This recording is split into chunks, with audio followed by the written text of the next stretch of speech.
On the night of December 29th, 1876, the temperature outside had dropped to 45 degrees below zero and was still falling. Sigrid Lindqvist was reading a book, not huddled over it, not clutching it for warmth or comfort, not using it as a distraction from the sound of the wind screaming across the Nebraska prairie above her head. Simply reading it, the way a person reads when they have warmth and light and no immediate reason for fear. The oil lamp on the small table cast a steady amber circle across the pages. The cast iron stove in the corner radiated a quiet, patient heat that required nothing from her except a small log every few hours. The walls around her were earth, packed and solid and ancient in their indifference to the chaos above. 3/4 of a mile to the northwest, Gunnar Holberg was burning his dining table to keep his family from freezing to death. She could not see this, she could not know it yet, but she would learn it soon enough. And when she did, she would remember what he had said to her 47 days earlier. Standing in November sunlight with his arms crossed and his face set in the particular expression of a man who has already decided he is right. Two orphan children digging their own graves. That was what he had called it. That was what he had called her and her brother, and the hole they were cutting into a hillside with borrowed tools and two teenage boys who thought she was peculiar. Now Gunnar was feeding furniture to a stove that could not keep pace with the cold, and Sigrid was turning pages in a room that held at 53 degrees Fahrenheit without effort. The thermometer on the wall confirmed it, 53 degrees, the same temperature the earth held at 6 feet down winter and summer, regardless of what the sky decided to do. Her mother had told her that. Her mother had told her many things. Beside the stove, curled on a wool blanket, a gray dog with wolf-marked fur lifted his head briefly. His ears rotated towards some sound too distant for human hearing, some frequency of wind or pressure that only animals could detect. Then he settled back down, nose tucked under his tail, and continued his patient watch. His name was Fenrir, named for the great wolf of Norse mythology. He had been with them since the beginning. He would stay until the end. At the other end of the dugout, her brother Torsten sat at a makeshift desk. His pen moved steadily across the pages of a composition book, recording temperatures the way other boys his age might record baseball scores or the names of girls they admired. He was 15 years old, and he understood something that most 15-year-old boys did not understand. Data was proof, and proof was the only argument that mattered. Outside, the blizzard had been building for 6 hours. The sound it made was not the familiar whistle of prairie wind through wooden boards, not the rattling of window glass in a drafty frame house. It was something beneath sound, a pressure change felt in the chest before the ears processed it, the sensation of the atmosphere itself reorganizing its weight. Sigrid had checked her thermometer near the ventilation gap that afternoon and watched it drop 11 degrees in 40 minutes. Then she had come inside, confirmed the chimney was drawing cleanly, checked her wood supply, and picked up her book. She was 17 years old. She had built this dugout herself with her brother's help and two teenage boys who thought she was peculiar. Total cost $198. She had arrived at this quarter section of Nebraska territory land in mid-November with no construction experience, no family except Torsten, no neighbors who believed she would survive, and a plan she had been developing in the back of her mind for the better part of 2 years. The plan was working. But to understand why she was reading a book while the wind tried to kill everything above ground, you have to go back to April. You have to go back to the cholera. You have to go back to the day her mother died. Britta Lindqvist came to Nebraska from a family of builders and farmers in the Dalarna region of Sweden. People who understood in the practical and unsentimental way of those who work with their hands that the land itself was a resource to be read rather than conquered. She had married twice. First to a quiet man named Anders Lindqvist, who died of a fever before Sigrid was old enough to remember his face. A man who existed now only in stories and in the shape of her own cheekbones when she looked in a mirror. Then to a man named Silas Harmon. He owned a claim on the eastern edge of Pembroke County and who in the early years of the marriage had seemed solid and capable and sufficient. He was not cruel exactly. He was something worse than cruel. He was the kind of man who viewed the women and children in his household as extensions of his property, rather than as people with separate interests. The kind of man who experienced any expression of independent thought from either category as a form of disrespect, a challenge to his authority that required correction. Britta had understood this about him before long, and she had made accommodations in the way that women of her generation and circumstance often did.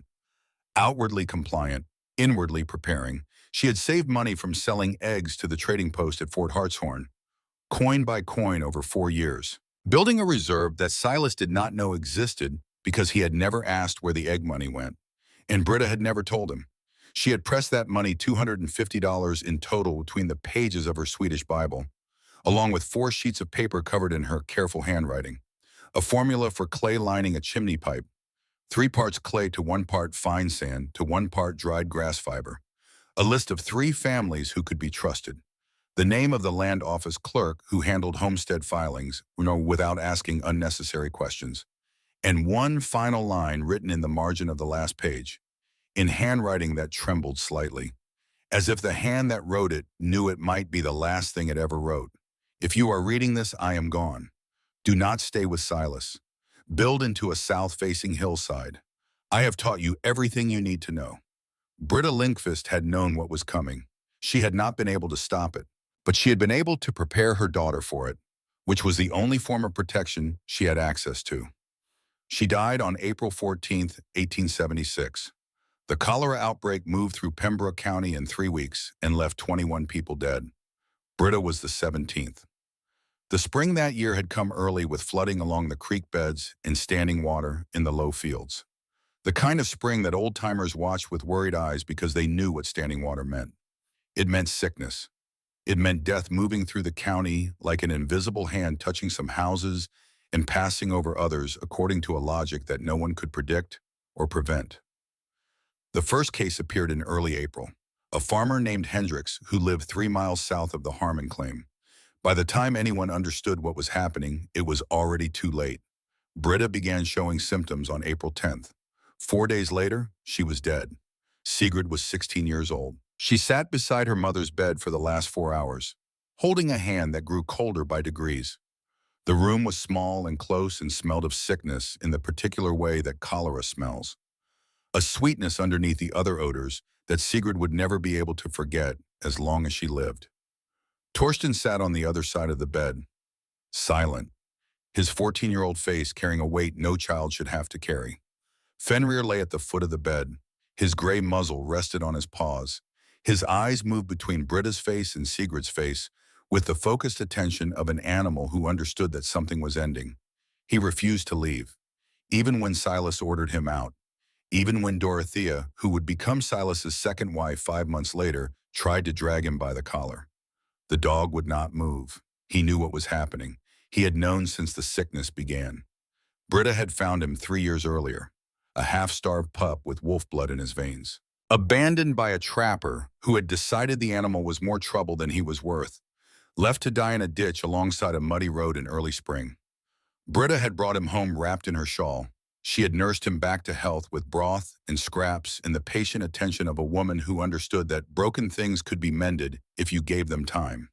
She had named him Fenrir for the great wolf of Norse mythology, and she had watched him grow into a creature of fierce loyalty and quiet intelligence.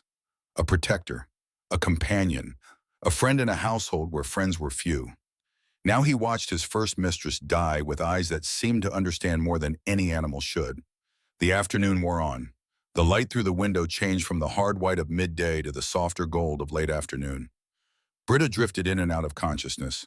Her breathing grew shallow, irregular. The pauses between breaths stretched longer and longer. In the final hour, her grip tightened briefly. Her eyes, which had been closed for most of the afternoon, opened and found Sigrid's face. There was clarity in them, a sudden startling clarity that pushed through the fog of sickness and exhaustion and pain. The earth has a memory longer than men. Her voice was barely a whisper, a thread of sound that Sigrid had to lean close to catch. 6 feet down, it holds 52 degrees forever. She paused, drew a breath that rattled in her chest. Remember that. Her eyes moved to Torsten. The boy sat perfectly still, his hands folded in his lap, his face a mask that was trying very hard not to break. Take care of each other. Then to Fenrir. The dog lifted his head when her gaze found him. His ears pricked forward. His tail gave a single slow wag. Good boy. Her hand relaxed, and she was gone. The room held its silence for a long moment. The April light coming through the window did not change. The world outside continued its business as if nothing had happened. Somewhere in the distance, a meadowlark called. Life went on indifferent to the small tragedy playing out in this small room, in this small corner of Nebraska territory. But everything had happened. Everything that would come after. Every decision Sigrid would make in the months that followed. Every stake she would drive into that hillside. Every brick of sod she would cut and stack. Every argument she would have with neighbors who told her she was foolish. All of it traced back to this moment, to a hand going slack in hers, to a mother's final words about the temperature of the earth, to the understanding settling into her chest like a stone that she was now responsible for herself and her brother in a world that did not particularly care whether they survived. Silas Harmon did not waste time on grief. The day after Britta was buried in the small cemetery behind the church at Fort Hartshorn, he was already making plans. Plans that did not include his stepchildren. He remarried 5 months later, a widow from 2 claims over named Dorothea. She was 10 years younger than Silas. Pleasant enough in public, quick to smile at neighbors, quick to help with church suppers and community events. But in private, she was something else. She looked at Sigrid and Torsten the way a person looks at furniture that has come with a house they did not particularly want. Items to be tolerated, obstacles to be worked around, competition for attention and resources and eventual inheritance. She made no secret of her preference for a household that did not include them. Small slights accumulated over the summer and into the fall. Meals where their portions were noticeably smaller. Chores that multiplied while praise disappeared. Conversations that stopped when they entered a room. The message was clear, even when the words were polite. You are not wanted here. You never were. By the time November arrived, the arrangement had become unsustainable. Silas called Sigrid into the main room one evening after supper. The fire was burning low in the hearth. The November wind was rattling the windows in their frames. Dorothea sat in the corner doing needlework, her face carefully neutral. Silas stood by the fireplace with his hands clasped behind his back. He looked at Sigrid the way a man looks at a problem he is about to solve. There is a widower near Fort Hartshorn. His voice was matter of fact. The voice of a man describing a business transaction. His name is Cornelius Pruitt, 48 years old, decent land, looking for a young wife to manage his household and bear him children. Sigrid felt something cold move through her chest. I have already spoken with him, Silas continued as if he were discussing the sale of a horse. The arrangement is favorable. You would be settled by spring, provided for. He paused. You can accept it and be married before Christmas. His eyes met hers. Or you can make your own way in the world. The words hung in the air between them. But either choice, you and your brother cannot remain on my claim past the end of this month. Dorothea's needle moved steadily through her fabric. She did not look up. She did not need to. Sigrid stood in the doorway of the main room, absorbing the words. Not arguing, not pleading, not crying, simply receiving the information the way you receive news of weather. It was coming. There was no point in objecting to its arrival. Silas watched her face for a reaction and found none. This seemed to unsettle him more than tears or protest would have. You understand what I am telling you. It was not a question. It was a demand for confirmation. Sigrid nodded once. I understand. She turned and walked to her room. Her footsteps were steady on the wooden floor. Her spine was straight. Her hands did not shake. She would not give him the satisfaction of seeing her fear. Torsten was standing in the hallway when she came out. His face was pale in the lamplight, but his jaw was set in a way she recognized. The same expression their mother had worn when she was making a decision that could not be unmade. He had been listening at the door. He had heard everything. We are not staying. His voice was quiet, controlled. The voice of a boy who had grown up fast in the months since April. And you are not marrying that man. Sigrid looked at her brother, at the set of his shoulders, at the way his hands were clenched at his sides. He was 15 years old. He had lost his mother 6 months ago. And he was standing in a hallway telling his sister that they were going to walk away from the only security they had ever known, because the alternative was worse. She reached out and put her hand on his shoulder. No, I am not. That night, after the house had gone quiet and the only sounds were the wind outside and the settling of logs in the dying fire, Sigrid went to her room and opened her mother's Bible. Fenrir followed her as he always did, settling at her feet while she turned the pages. His presence was a comfort she did not acknowledge aloud but felt in her bones, the weight of him against her ankles, the steady rhythm of his breathing in the quiet room, the gray fur warm against her skin. She turned the pages carefully. Psalms, Proverbs. And there, pressed between the thin sheets of paper, she found what her mother had left for her. $250 in carefully folded bills. It was more money than she had ever held in her hands. More money than she had imagined her mother possessed. For a long moment, she simply stared at it, trying to understand how Britta had accumulated this sum without Silas knowing.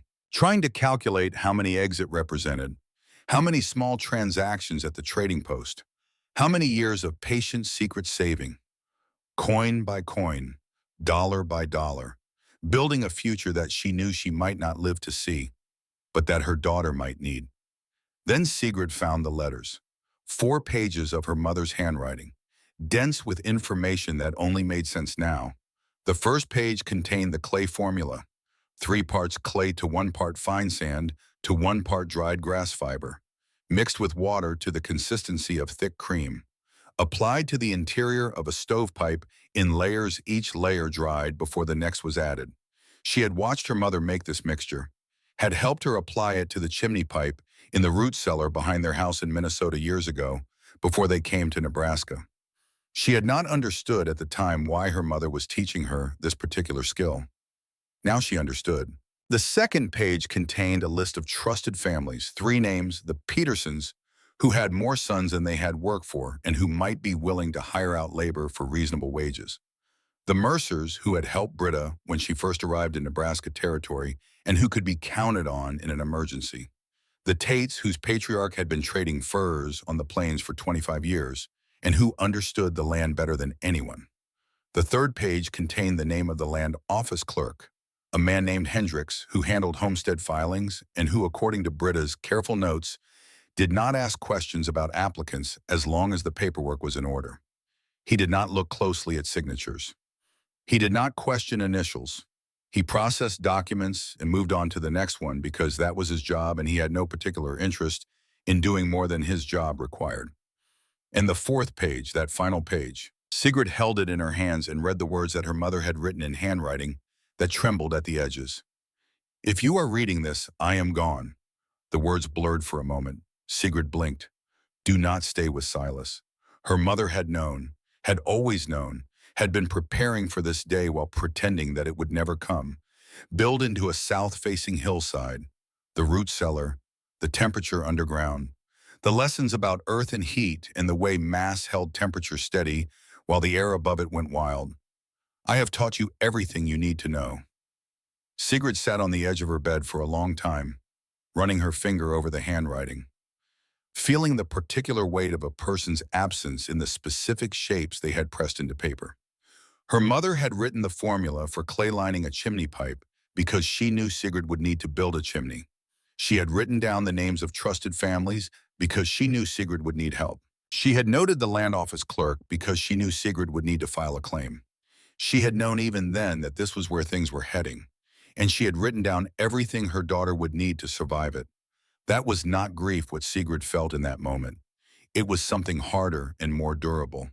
It was the understanding that she had been loved carefully and practically, in the way that costs the most and leaves the most behind. Fenrir lifted his head and rested his muzzle on her knee. His eyes, gold brown and ancient, looked up at her with something that might have been understanding. She placed her hand on his head, felt the warmth of him, the steady presence. We are leaving tomorrow. The dog's tail moved once against the floor. A single thump of acknowledgement. He would go where she went. He always had. They left before dawn, before Silas or Dorothea were awake, before the first gray light had touched the horizon, before anyone could ask questions or offer objections or try to stop them. The November air hit their faces like a flat hand as they stepped outside. Cold, sharp, the kind of cold that makes you understand immediately that the world does not care whether you survive it. Sigrid carried her mother's Bible in a small pack. The money was still pressed between its pages along with the 4 sheets of instructions. She had memorized the important parts already, but she wanted the papers close. She wanted to be able to touch her mother's handwriting if she needed to. Torsten carried a larger pack with tools and provisions, a handsaw, A hammer, a knife, dried meat and hardtack, enough to last them a few days if they were careful. Fenrir walked between them, his gray fur silver in the pre-dawn darkness. His ears rotated constantly, tracking sounds that human ears could not detect. He knew something was happening, something important, and he was ready. They did not look back. Not once, not at the house where they had lived for 4 years, not at the barn where Torsten had learned to care for animals, not at the small plot of ground where Britta was buried 3 miles away in the churchyard at Fort Hartshorn. Looking back would not change anything, and they had a long way to walk. 13 miles to the land office in Fort Hartshorn, 13 miles over frozen roads and empty prairie, 13 miles to walk before noon if they wanted to file their claim before the office closed. They walked in silence for the first hour. The sun came up behind them, pale and cold, in a sky that promised nothing. The prairie stretched out on all sides, brown and gray and endless. No trees, no shelter, nothing but grass and sky and the thin ribbon of road disappearing into the distance. Torsten spoke first. "Do you know where we are going?" His voice was steady, curious rather than afraid. Sigrid nodded. "I know." She had studied maps at the trading post, had asked questions of settlers who came through, had identified three-quarter sections that might have what she needed. A south-facing hillside, access to water, soil that would hold together when cut into bricks.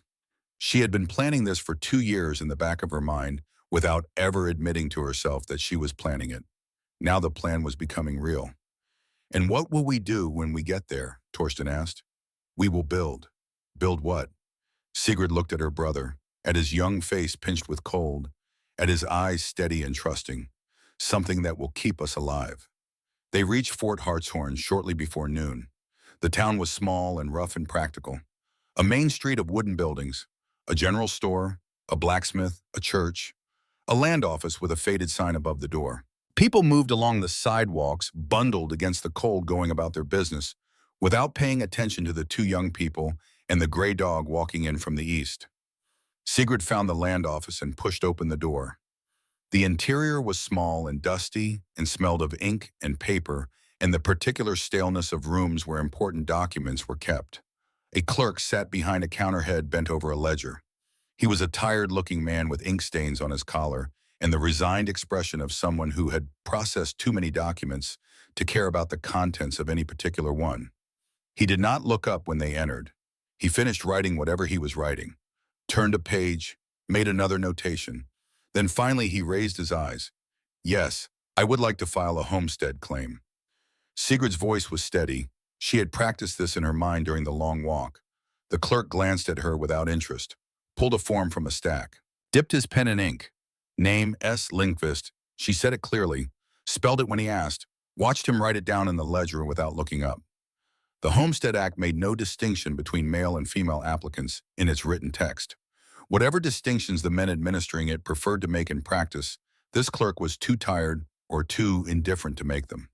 He saw the initial and the last name. He saw the signature. He asked no questions. He handed her the receipt. She was a legal homesteader before noon. Torsten stood beside her on the wooden sidewalk outside the land office, squinting against the pale November sun. Fenrir sat at their feet, watching the unfamiliar street with wary attention. His ears moved constantly, tracking the sounds of wagons and voices and the normal business of a small town going about its day. "Now what?" Torsten's voice was quiet, not afraid, simply asking. Sigrid looked at the receipt in her hand, at the description of the quarter section that was now legally hers to prove up. 160 acres of Nebraska territory, assigned to S. Lindqvist, requiring 5 years of residence and improvement to become permanent property. "Now we find our land." She folded the receipt and put it in her pack. "And then we build something that will keep us alive." She had chosen her quarter section carefully, more carefully than any of her future neighbors would realize or credit. Most of the settled claims in the Fort Hartshorn area ran along the river bottomlands or spread across the flat prairie in the way that timber frame houses demanded, oriented toward the road, square against the horizon, standing upright against everything the weather chose to throw at them. That was how things were done. That was how things had always been done. And Sigrid had spent 2 years watching how things that were done the way they had always been done performed in Nebraska winters. She had watched Gunnar Holberg's second house collapse under the weight of snow that accumulated on a roof pitched too shallow for the climate. She had watched Heinrich Brenner's beautiful stone house sweat moisture onto its interior walls every winter because stone conducted heat outward with merciless efficiency. She had watched the painted frame houses shudder in the wind and seen their owners nail additional boards over the siding every fall in a losing battle against the gaps that opened as the wood dried and contracted. She had paid attention, and she had noticed something that most people seem to have forgotten. Her mother's root cellar dug into a hillside maintained its temperature through every extreme the seasons offered. 52 degrees in January, 52 degrees in July. The vegetables stored in it never froze, never rotted. The interior stayed stable while the world above it went mad with heat or cold. Not because of any elaborate system, but because the earth itself at depth held its temperature with a stubbornness that no wooden wall could match. Sigrid walked her quarter section twice before she made any marks, covering the ground in a methodical grid, noting where water pooled after rain, where the grass grew thicker because the soil held more moisture, where the wind came from, and where the land offered any interruption to it. Torsten walked beside her, silent, watching her process without understanding it yet, but learning, always learning. Fenrir ranged ahead of them, nose to the ground, occasionally stopping to investigate something that caught his attention. A rabbit hole, a snake track, the scent of something that had passed through recently, then circling back to check on his people before ranging ahead again. The south-facing hillside at the back of her quarter section was not obvious. It was not large, a modest rise in otherwise flat land. The kind of feature a person could walk past without registering if they were focused on road access or timber potential or any of the things that experienced settlers had been trained to look for. But Sigrid was not looking for what experienced settlers had been trained to look for. She was looking for what her mother had taught her to look for. A slope that faced the sun, soil that would hold together when cut, enough elevation to prevent water from pooling at the entrance, enough depth to dig into without hitting rock. She found it on her second pass across the land, a gentle rise at the northern edge of her section. South-facing, the grass grew thicker there than anywhere else because the soil held more warmth and more moisture. The snow would melt faster there in spring, the ground would thaw earlier, and 6 feet below the surface, the temperature would hold steady at 52 degrees Fahrenheit winter and summer, regardless of what the sky decided to do. She drove her survey stakes into the hillside with a borrowed hammer. Torsten helped her measure, calling out distances while she marked positions. Fenrir watched from a nearby rise a gray sentinel against the pale sky, and they began to plan. The first person to challenge the plan arrived the following afternoon. Gunnar Holberg was 47 years old, Norwegian by blood, American by circumstance, built like a man who had been doing physical labor since before he was old enough to call it work. He had been in Nebraska territory for 5 years, longer than almost anyone else in the immediate area, and he wore that seniority with the quiet authority of someone who had earned it through difficulty rather than inheritance. He had lost 2 houses. His first to a prairie fire that swept through the county in the summer of 1873, 4 hours from spark to ash. Everything he owned reduced to a black smear on the prairie. His second to a snow load that buckled the roof during the terrible winter of 1874.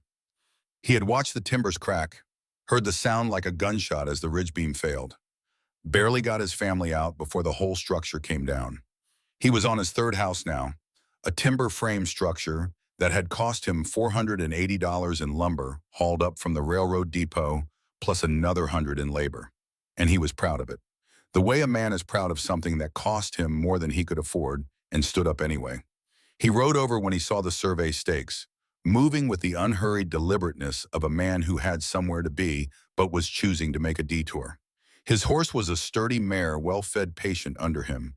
He sat his horse for a moment, looking at the stakes, at the girl standing among them, at the boy beside her, at the gray dog that had risen to its feet, ears forward, watching him with unsettling attention. His expression was not hostile, but it was something adjacent to it, the focused appraisal of someone trying to understand what they were seeing before they reacted to it. He swung down from the saddle. "You are planning to build into the hillside." It was not a question. His voice was deep and certain, the voice of a man accustomed to being right. 8 feet back. That is what your stakes indicate. Sigrid said nothing. She had learned in her years in Silas Harmon's household that silence was often more powerful than argument, that men who expected women to defend themselves often did not know how to respond when no defense was offered. She simply stood there, waiting. Gunnar covered his concerns in the order they occurred to him. The weight of the earth above the structure would collapse the roof. The chimney placement underground would not draw properly. The cold air would sink into the hole and pool there. She would freeze before January. They both would. The boy and the dog, too, probably. He said all of this with the confidence of a man who had survived 5 Nebraska winters, who had watched the weather perform, who knew what it could do, and who did not believe that a 17-year-old girl with no construction experience could outthink it. Sigrid answered each point in the order he raised it. Her voice was calm, factual, without any trace of the defensiveness that he was clearly expecting. Support timbers properly sized and spaced could carry the roof load she was planning. She had calculated it based on the mining engineering manual she had read at the Fort Hartshorn trading post. A clay-lined chimney running at a 30-degree angle through the hillside before emerging 12 feet above the roofline would draw efficiently. The thermal differential between the interior and the exterior would create natural draft. And the earth at a depth of 6 feet maintained a temperature of approximately 52 degrees Fahrenheit, regardless of what the surface temperature was doing, because the earth had more mass than the air, and mass resisted temperature change in proportion to its quantity. Gunnar listened to this with the patience of a man who had decided in advance of the conversation that he was right. His expression did not change. His arms remained crossed over his chest. He asked where she planned to get the money for support timbers. She told him. He asked about ventilation. She explained the door gap system and the chimney arrangement. He said that the cold would still find her, that Nebraska winters were not problems to be solved with clever arrangements of dirt, that she needed what everyone needed: thick walls, a good stove, plenty of wood. He paused then, and something shifted in his face. A brief interior weather change that came and went too quickly for her to read fully. He started to say something about his grandfather back in Minnesota, began a sentence that might have been useful, and stopped it before it finished forming. The way people sometimes stop themselves from offering information that would undermine a position they have already committed to. He put his hat back on.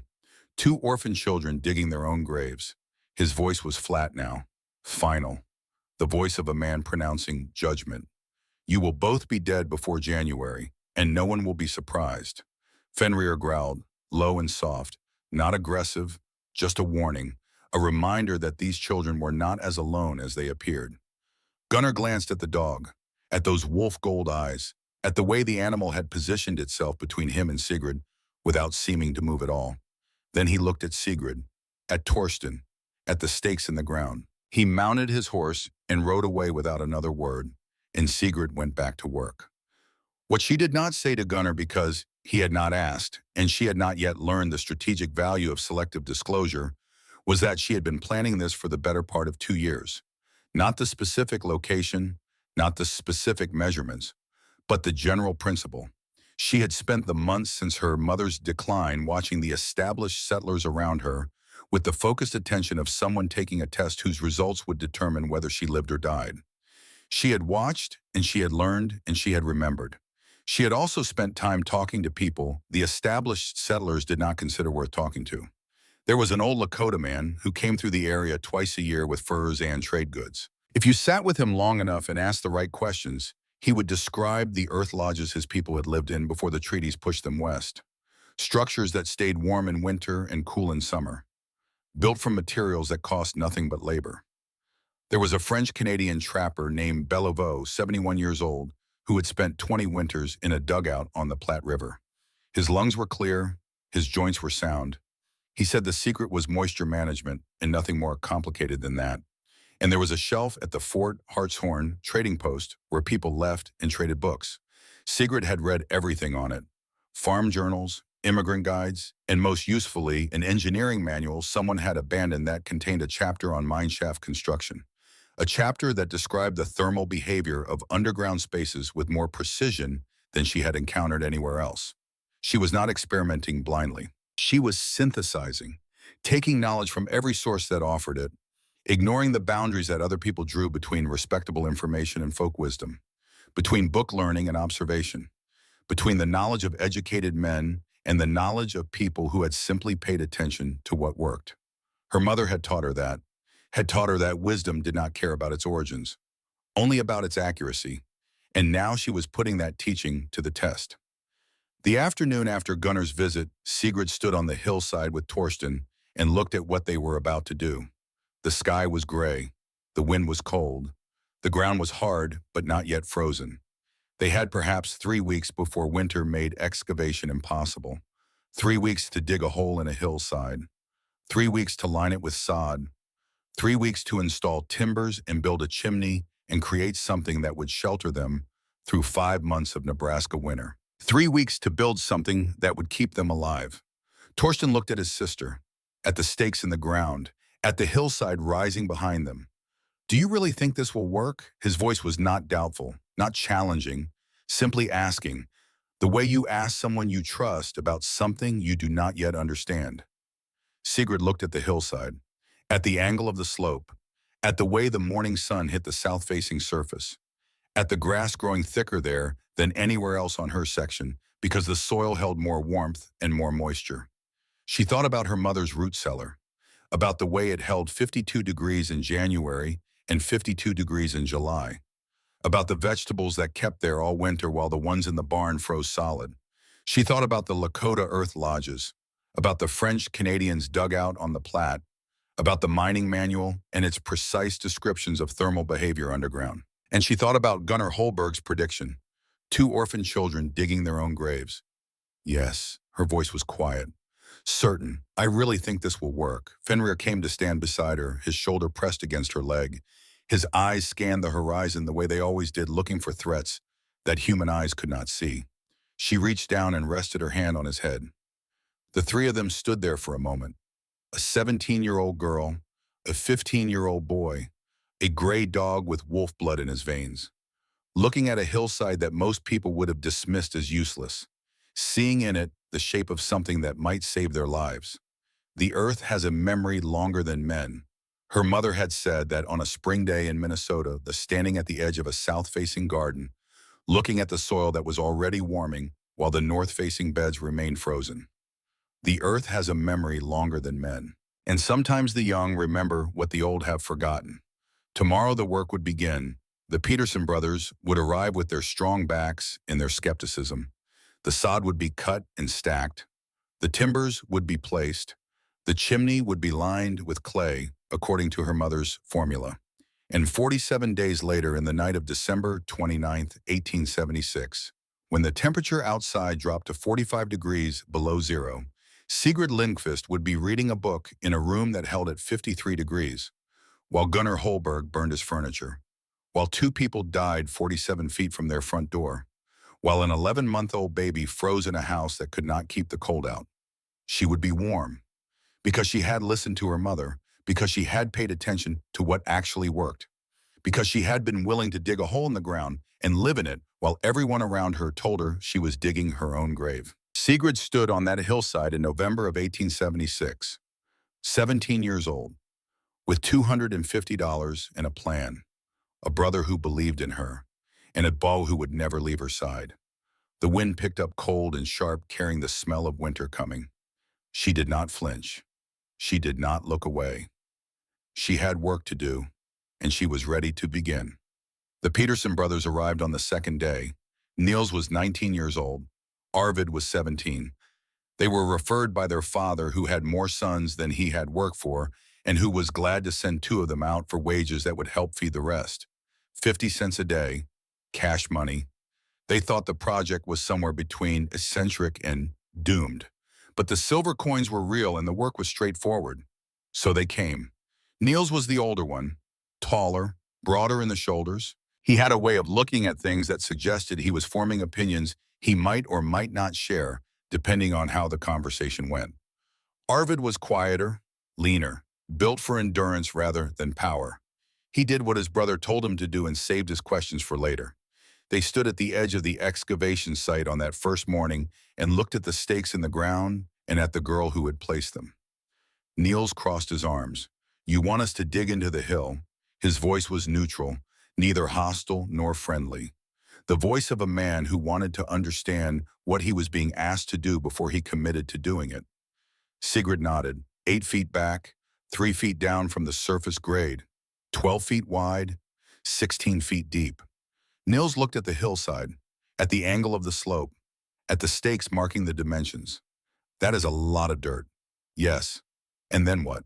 Then we build walls, cut sod bricks, stack them 2 courses deep with dead air between. Install roof timbers, line a chimney with clay. Niels was quiet for a moment. Arvid shifted his weight from one foot to the other. Fenrir sat at Sigurd's side watching the brothers with calm attention. His ears were forward. His eyes tracked their movements. But his body was relaxed. He had decided they were not threats, just strangers who had not yet proven themselves. You have done this before, Niels asked. No, his eyebrows rose slightly. But you know how. Yes. How? Because I have been paying attention. Niels considered this. He looked at his brother. Some communication passed between them that required no words. Then he turned back to Sigrid. 50 cents a day. 50 cents a day. Cash money. Cash money. He nodded once. Then I guess we start digging. They started digging. The work was hard in the particular way that work is hard when you are moving earth by hand with tools that have not changed in 1,000 years. Pick, shovel, wheelbarrow. Arms that burned, backs that ached, hands that blistered and bled and blistered again. The first 3 days were pure excavation. 8 feet back into the hillside, 3 feet down from the surface grade, 12 feet wide, 16 feet deep, 9 feet of headroom at the front tapering to 6 feet at the back where the ceiling would meet the hillside. The dimensions were specific and deliberate. Sigrid had calculated each one based on what she had read and what she had observed and what her mother had taught her about the behavior of earth and heat and air. Nothing was arbitrary, nothing was left to chance. Torsten worked alongside the Peterson brothers. He was smaller than they were, younger, less experienced with physical labor. But he did not complain. He did not ask for rest when they did not ask for rest. He moved dirt and carried tools and learned by watching and kept his mouth shut unless he had something useful to say. Fenrir kept watch. He had appointed himself guardian of the construction site. Each day he spent patrolling the perimeter, occasionally chasing rabbits, mostly watching. At night he slept beside Sigrid in the tent they had pitched near the excavation. His warmth was a comfort she did not acknowledge, but deeply appreciated. By the end of the 5th day, the excavation was complete. A hole in the earth, 8 feet deep into the hillside, 3 feet below the surface grade, ready to become something more than a hole.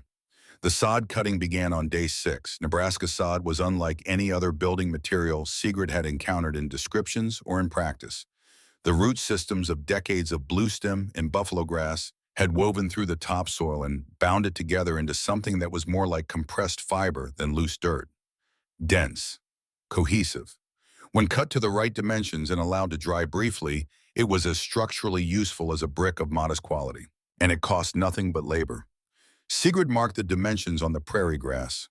36 inches long, 12 inches wide, 6 inches thick. 45 pounds per brick when freshly cut. She and the Peterson brothers worked in a rhythm that developed over the first few hours and refined itself over the first few days. Cut, lift, stack, move to the next section, repeat. 247 bricks. That was the number Sigrid had calculated.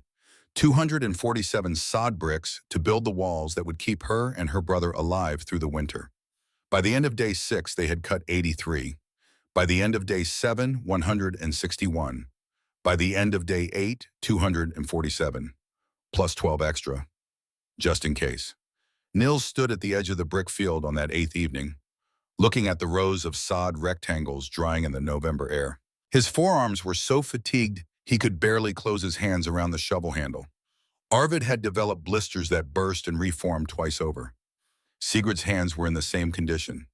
She wrapped them each evening in cloth torn from a spare shirt, unwrapped them each morning without mentioning it, and kept working. Torsten's hands were worse. He was younger. His skin was softer, but he said nothing, just wrapped them the way his sister did. and kept working. That is a lot of bricks, Neil said. His voice was different now than it had been on the first day. Less skeptical, more curious. Yes, Sigrid agreed. What are they for? She told him. The sod bricks would form the front wall, 28 inches thick at the base, tapering to 20 inches at the top. This was the load-bearing exterior face of the structure. 2 feet behind it, an interior wall, 12 inches of sod running parallel, enclosing a dead airspace that would prove in the months ahead to be worth more than any other element of the design. Why 2 walls? Because air that cannot move conducts heat extremely poorly. Sigrid looked at the bricks, at the excavation behind her, at the hillside rising above. 2 feet of still-trapped air is worth more than 4 feet of solid earth in terms of resisting heat transfer. Niels considered this. His eyes moved from the bricks to the excavation to Sigrid's face. Who taught you that? No one. Then how do you know it? Because I watched, and I read, and I thought about what I was seeing and reading until it made sense. Niels was quiet for a moment. Then he nodded, and something changed in the way he looked at her. Not the skepticism of the first day, not the neutral assessment of a man doing a job for wages. Something closer to respect. The wall construction began on day 9.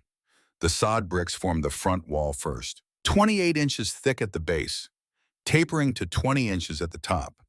Each brick placed with care, each joint staggered from the course below. The technique was simple. The execution was exhausting. 45 pounds per brick, 247 bricks, lifted and placed and adjusted and checked for level. By the end of day 9, the exterior wall was 3 courses high. By the end of day 10, 6 courses. By the end of day 11, the exterior wall was complete, rising from the excavation floor to meet the hillside above.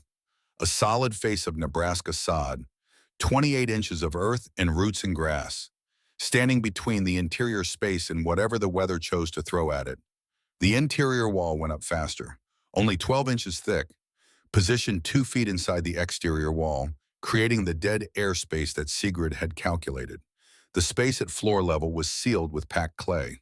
The space at the top was vented in a controlled way that Sigrid had worked out from the mineshaft chapter of the engineering manual, allowing moisture-laden air to escape through the eaves, without creating a thermal bridge. By the end of day 12, both walls were complete, and then the timber cracked. The sound was not loud, a dry, splitting report that would not have been audible 20 feet away. But Sigrid heard it, and she knew immediately what it meant. She crossed the space in 4 steps, found the fault, a stress fracture running 8 inches along the grain, beginning 6 inches from the end. The 6 lodgepole pine timber, one of the support beams that would carry 3 tons of earth above their heads. It had not separated fully, but it would under load. The timber was unusable. Sigrid had ordered 1 spare, just 1, because that was all she could afford. Niels and Arvid set down their tools and watched her examine the spare timber. Their faces carried what she recognized without looking at them as apprehension. If the spare was flawed, the project stopped. There was no more money for additional timbers. No time to reorder before winter closed the supply routes. No alternative structural solution that she had prepared for. Sigrid took the spare timber from its position against the hillside. She went over it methodically, inch by inch, pressing her thumbnail into the grain at intervals to test for soft spots, sighting down its length for any deviation in straightness, checking both end cuts for evidence of hidden cracks. Fenrir watched from his position near the tent. His ears were forward. His body was still. He knew something was wrong. He always knew. The spare timber was sound, no cracks, no soft spots, no hidden flaws. It would hold. Sigrid said nothing about this to Niels or Arvid beyond instructing them on the placement. But that evening, walking back to the tent with Torsten and Fenrir, she allowed herself to acknowledge the truth. The margin she was working within was narrower than she preferred. 1 timber, 1 spare. Enough money for neither mistake nor contingency. Whatever she built had to be right the first time. We cannot afford to be wrong, she said it quietly. Not a complaint, just a statement of fact. Torsten nodded. He had figured that out already. Then what we will do is not be wrong. Fenrir pressed against her leg as they walked. His warmth was steady and reassuring in the November cold. They kept going. Heinrich Brenner came by on the afternoon of day 14. He was a mason, trained for 4 years in Philadelphia in the craft of laying stone, calculating load, managing the behavior of materials under stress. He had built his family a stone house that was, by any objective measure, the finest structure within 20 miles. It had cost him 8 months of work and considerable money, and he was proud of it, the way a craftsman is proud of something that demonstrates his skill to anyone with eyes to see. He walked around the perimeter of the excavation, said nothing for several minutes, looked at the double wall system, at the timber placement, at the angle of the chimney running through the hillside. Then he raised the moisture concern. Underground spaces accumulate moisture. His voice was measured, professional, the voice of a man who had seen problems that other men had not anticipated. Moisture produces mold. Mold produces lung disease. He paused. His face shifted. Something darker passed through his eyes.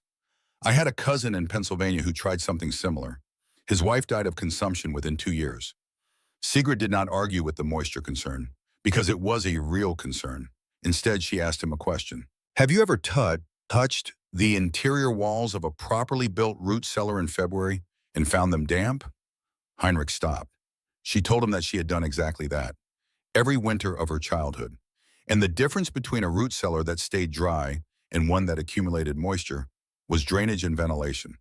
The floor had to direct water away from the living area. The structure had to exchange air daily in a controlled way that allowed moisture to leave without allowing heat to escape. She described the door gap system she planned to use: 1 inch of opening during daylight hours, sealed at night, and the chimney arrangement that would create continuous gentle air movement through the space even when the door was closed. Heinrich looked at her, the way a man looks at someone who has just used a professional's logic to answer a professional's question, without having the professional's credentials, a complicated mixture of acknowledgement and resistance. You are young, his voice was not unkind, and understanding the theory and executing the practice are not the same thing. He paused, his voice softened slightly. Come to my house when you get cold enough. There will be space by the stove. Then he left, and Sigrid went back to work. Reverend Josiah Whitfield arrived on the 15th day. He came on foot, which was unusual. He stood at the edge of the work area with his hands clasped behind his back, the posture of a man delivering a prepared statement. Whitfield was 52 years old, from Boston originally, educated at a respectable institution, possessed of the particular conviction common to men of his background and era who had chosen to come west. That civilization was something you brought with you rather than something you built from available materials. He had constructed a white-painted frame house that looked in isolation on the Nebraska prairie like something that had been transported from a Massachusetts village green without its surroundings. And he held this as evidence of standards maintained rather than impracticality demonstrated. He said what he had come to say, methodically. A young woman living alone in an underground structure was not appropriate. It would create an impression in the community that would follow her. There were better options available: domestic placement with an established family, a position of useful employment, the possibility of a suitable marriage arrangement in time. The church community was prepared to help her find a proper situation. Sigrid listened to this fully before she said anything. Niels and Arvid had stopped working. They stood with their tools in their hands, watching. Torsten stood near the entrance to the excavation. His face was carefully blank, but his hands were clenched at his sides. Fenrir had risen to his feet. His ears were forward. His body was still in the particular way that preceded movement. Sigrid told Whitfield that she had filed a homestead claim and intended to prove it up. His expression shifted. The Homestead Act was written for families, for men with resources, not for your situation. His voice carried the patient condescension of a man explaining something obvious to someone too young to understand it. Nature does not care about legal technicalities. You will be gone by spring and someone more suitable will work this land. It was in the worst part of that sentence that she heard it. He was not concerned about her propriety in the abstract. He was managing a circumstance on behalf of someone who had a stake in its resolution. Silas Harmon has spoken to you. Sigrid said it flatly, not a question, a statement. Whitfield's hands shifted behind his back. He said that her stepfather was naturally concerned about her welfare. Sigrid felt something cold settle in her chest. Not fear, something harder than fear. The widower in Fort Hartshorn, Cornelius Pruitt, he is my stepfather's business associate. This was not something Whitfield had told her, but she had reasoned it out from the particulars. A 48-year-old man with decent land, identified and arranged as a marriage prospect within weeks of her mother's death, at a time when Silas Harmon was also consolidating his claim. Looking at adjacent land parcels, making calculations about property and inheritance and the legal complications of stepchildren. The concern is about the land, not about me. Whitfield did not confirm this, but he did not deny it with the speed or conviction of a man denying something false. His silence was a form of answer, and it told her something she had half understood before, but now understood completely. She had not simply escaped an uncomfortable domestic situation. She had disrupted a financial arrangement that involved her as a variable rather than a person. The discomfort she had caused was not merely social, it was economic. She thanked Whitfield for his visit and went back to work. He left, and she was aware in a way she had not quite been before that the stakes of what she was doing extended beyond her own survival. If she failed, she would be absorbed back into someone else's plan. If she succeeded, she would have demonstrated something that no one in the area had seen demonstrated before, that the arrangement could be refused, and survived. The 19th day arrived, and the structure was complete. Sigrid and Torsten and the Peterson brothers stood back from it and looked at what they had made. From the outside, it was almost invisible. A low mound of earth with a door set into the hillside and a thin thread of smoke emerging from a chimney pipe you had to know to look for. It looked like not much. It looked like a place that offered nothing particular against the weather. From the inside, the proportions were different, and Sigrid had not anticipated how the earth walls would make the space feel. Not cramped, but enclosed in a way that carried warmth in it. The way a hand cupped around a small flame makes the flame seem larger without adding any fuel. 192 square feet, a rope bed in one corner with a straw mattress, a small table and 2 chairs that Niels had built from scrap lumber on the last afternoon, which she had not asked for, and which told her something about Niels that she had not known before. Shelves cut directly into the back wall, the earth firm enough to hold them without framing. The stove in its corner, radiating a heat that felt in contrast to the blunt assault of a wood stove burning at capacity, more like the warmth of something living. Niels stood in the doorway, looking around with an expression she could not quite read. "I thought this was foolish." His voice was quiet.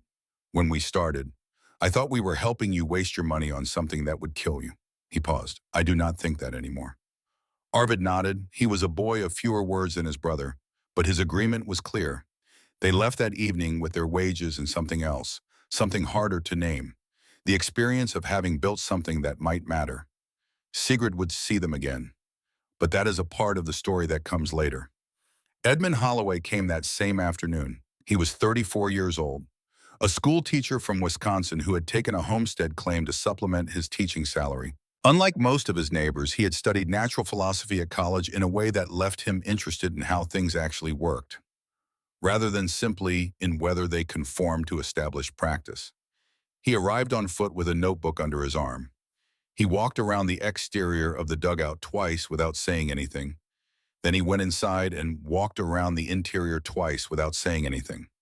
Then he came back outside and stood in the late November light, looking at the chimney outlet. "You are using thermal mass." His voice carried a different quality than any voice Sigrid had heard since she began this project. Not skepticism, not condescension, not concern. Curiosity. The genuine curiosity of someone trying to understand what they were seeing. Sigrid said she did not know what that meant. He explained it, in the language of someone accustomed to translating between formal knowledge and practical application. The earth surrounding the dugout was a heat reservoir. At a depth of 6 feet in December, the ground temperature in this part of Nebraska territory held at approximately 52 degrees Fahrenheit. It would hold at approximately 52 degrees in July as well. The earth did not change temperature rapidly because it had enormous mass, and mass resisted thermal change in proportion to its quantity. The dugout was surrounded on 3 sides and above by a battery that held at 52 degrees year-round. In winter, she only needed to add a small amount of heat to bring the interior from 52 to a comfortable temperature. In summer, she needed only to allow the Earth to absorb the small excess of solar and occupant heat to keep it cool. Meanwhile, every other structure in the area was essentially a wooden box with a fire inside it, losing heat in all directions simultaneously, fighting the temperature differential between inside and outside with nothing but the combustion rate of its fuel supply. Edmund looked at her with something that held an entirely different quality than the appraisal she had received from Gunnar and Heinrich and Whitfield. Not the assessment of someone deciding whether to dismiss her. The focused attention of someone genuinely trying to understand what they were encountering. Who taught you this? Sigrid considered the question seriously, because it deserved a serious answer. No one. She looked at the dugout, at the chimney, at the door set into the hillside. Root vegetables stay the same temperature all winter in a properly built cellar. I thought that if vegetables could manage it, I probably could too. Edmund almost smiled. He said there was a physicist named Hermann von Helmholtz who had been writing about energy conservation and thermodynamic principles, and that what she had built was a practical demonstration of those principles, executed by someone who had arrived at them from observation rather than from theory. He said it was from an engineering standpoint genuinely impressive. She asked whether it would keep them alive. He said that if she managed moisture and maintained the ventilation gap, yes, it should work excellently. He paused. He said there were still risks. A blocked chimney could produce carbon monoxide before she recognized the problem. A drainage failure in heavy rain or snowmelt could turn the floor into a swamp faster than she could address it.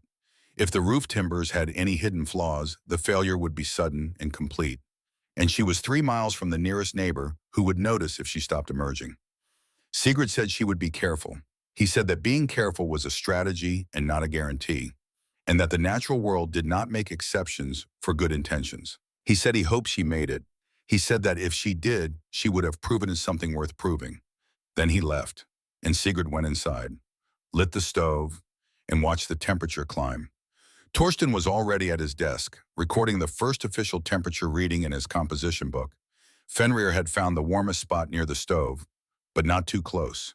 He turned 3 times, lay down, and released a long, contented sigh. He approved. They moved in on the 4th of December, a Monday, gray and windless, the sky pressing flat against the prairie like a hand holding something down. The temperature outside was 17 degrees Fahrenheit. Inside the dugout, before she lit the stove for the first time, the thermometer she hung on a nail near the interior wall read 51 degrees.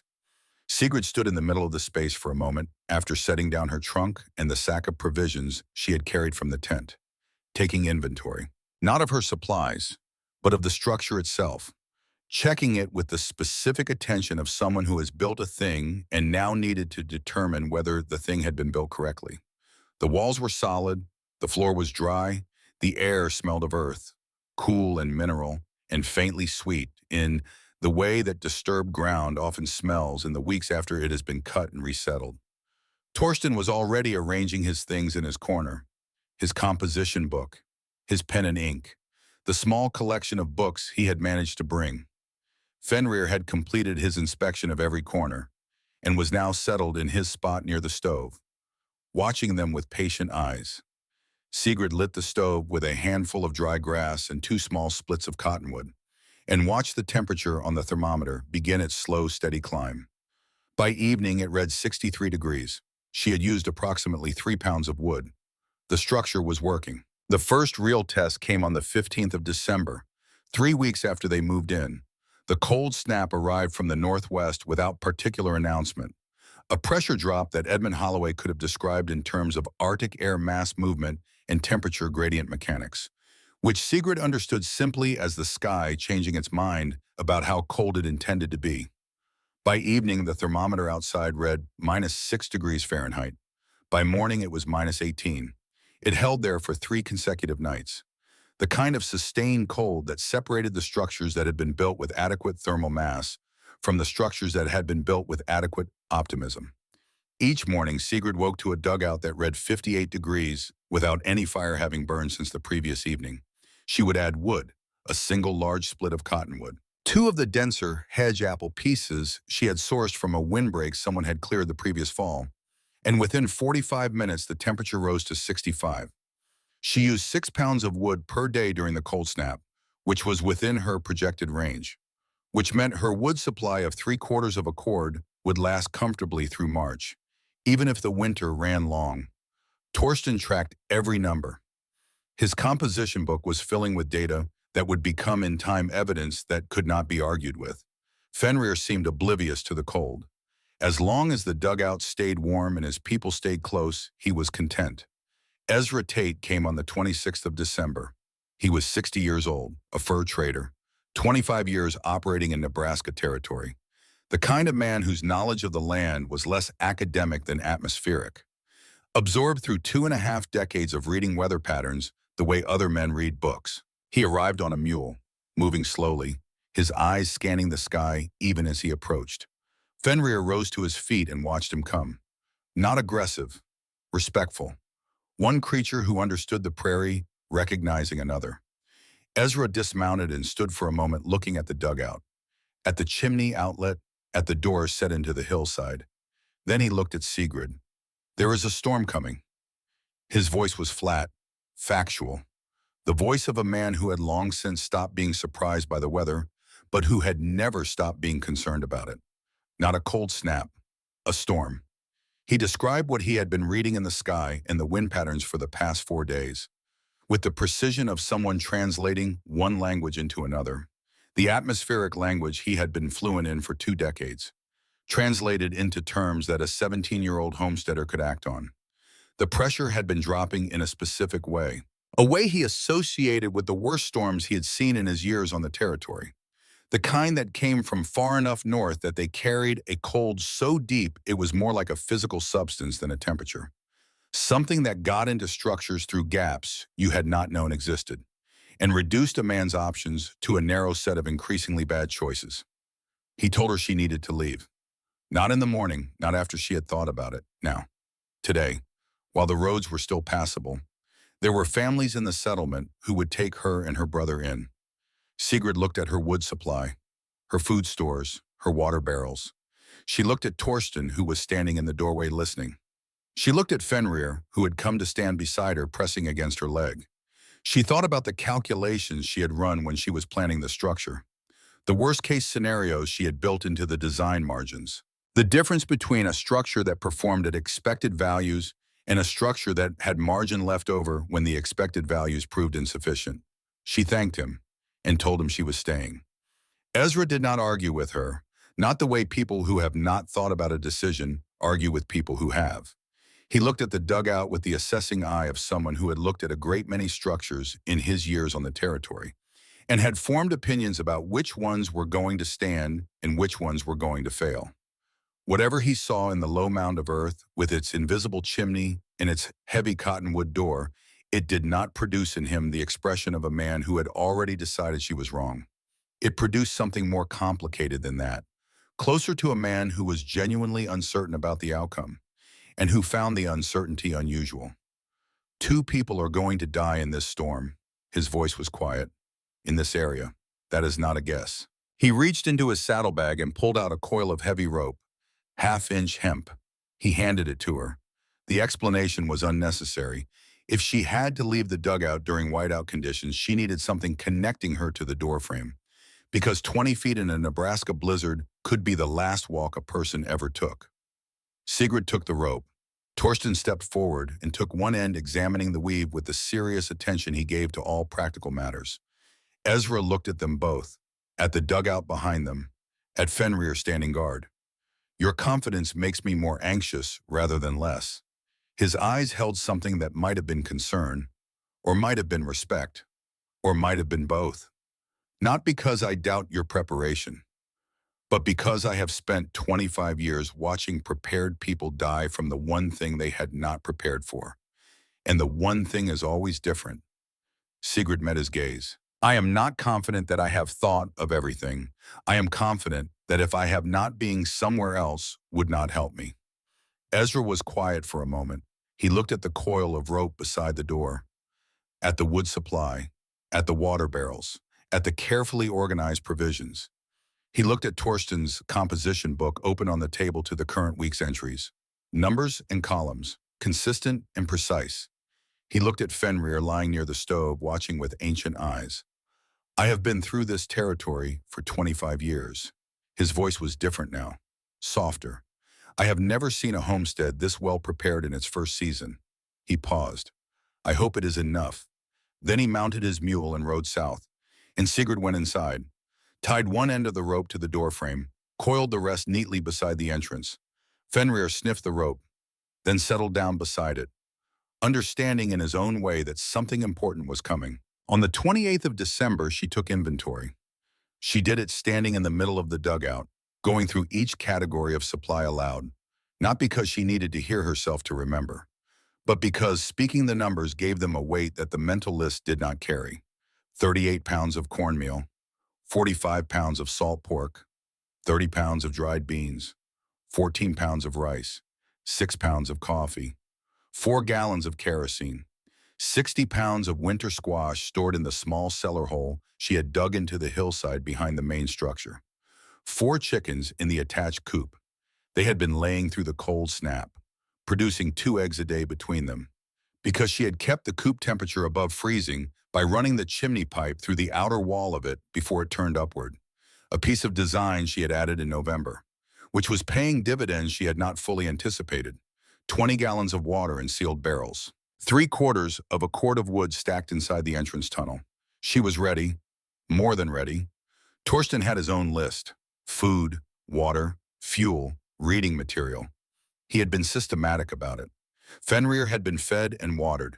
He watched them inventory with calm eyes. Whatever was coming, he would face it with them. That afternoon, Ezra Tate came back, making good on his word to give her one final warning before the storm arrived. He stood in the doorway and looked at her inventory, at her face, reading the second more carefully than the first. He said again that people were going to die in this storm, and he wanted to make sure she understood that the risk was genuine rather than dramatic. She said she knew 2 people were going to die. She said she knew she was not going to be one of them. He considered this for a long moment. Then he said that her certainty made him more anxious rather than less, not because he doubted her preparation, but because he had spent 25 years watching prepared people die from the one thing they had not prepared for. And the one thing was always different. He said that overconfidence was more dangerous than the storm itself, because the storm arrived from outside and you could see it coming, while overconfidence lived inside and tended to stay quiet until the moment it became fatal. Sigrid said she was not confident that she had thought of everything. She was confident that if she had not, being somewhere else would not help her. He was quiet for a moment. He looked at the coil of rope beside the door, at the wood supply, at the water barrels, at the carefully organized provisions. He looked at Torsten's composition book open on the table. Numbers and columns, consistent and precise. He looked at Fenrir lying near the stove, watching with ancient eyes. I hope you are right. His voice was soft. I hope you have built what you think you have built. He mounted his mule and rode away. And Sigrid closed the door. And they were alone. A 17-year-old girl, a 15-year-old boy, and a gray dog with wolf blood in his veins, waiting for the storm. The storm came at 2 in the morning on the 29th of December, and it did not arrive gradually. There was no period of increasing wind, no sequence of warning gusts that would have allowed a person to track the progression. One moment the night was cold and still, and then something massive and deliberate changed its mind about where it was going. The sound that followed was not wind in the conventional sense, not the familiar whistle of air moving through gaps and around corners. It was something beneath sound, a pressure change felt in the chest before the ears processed it, the sensation of the atmosphere itself reorganizing its weight. Fenrir was on his feet instantly, his ears rigid, a low growl building in his throat, not at an intruder, at the world itself. The dugout shuddered, not violently, not in a way that suggested structural failure, but in the specific way that a very large, very solid thing acknowledges the presence of a force that deserves acknowledgement. Dust filtered down from between the sod layers in the ceiling, fine particles, no more than the surface dust that accumulated in any earth structure. But the movement of them told Sigrid that the pressure differential above her was significant. Torsten sat up in his bed, eyes wide in the darkness. Sigrid lit the lamp and checked the thermometer. 54 degrees. It had dropped from 57 over the previous 4 hours, a rate of thermal transfer that the structure was handling. but that was faster than she had seen in any previous cold event. She added wood to the stove, a larger piece than her usual evening addition, and watched the temperature respond, climbing back through 56, 58, settling at 61. Outside, the thermometer she had placed near the ventilation gap had stopped moving hours ago, frozen at a number that belonged in a nightmare rather than reality. 31 degrees below zero, and still falling. Sigrid sat at the small table with the lamp burning and recorded the numbers. Torsten did the same in his composition book. His hand was steady, even if his face was pale. Fenrir had settled again, but his ears remained alert, rotating towards sounds that human ears could not detect. She thought about the dead airspace between the walls, currently holding 52 degrees regardless of what was happening on either side of it. She thought about the 6 lodge-pole pine timbers above her head, carrying 3 tons of earth, absorbing the dynamic load of the wind pressing against the hillside above them. She thought about the spare timber she had used on the 12th day of construction, the one she had gone over inch by inch before trusting it, and she was glad she had been that careful. She did not sleep that night. Neither did Torsten. They sat together at the small table, taking turns adding wood to the stove, watching the thermometer, listening to the sound of a force that wanted to kill them and could not reach them. Fenrir stayed awake too, a gray guardian in the amber lamplight. The second day of the blizzard was the hardest, and it was hard in a way she had not prepared for, because what it asked of her was not physical. By midday on the 29th, the temperature outside had reached 38 degrees below zero, and the wind was producing a ground blizzard that reduced visibility to zero at ground level.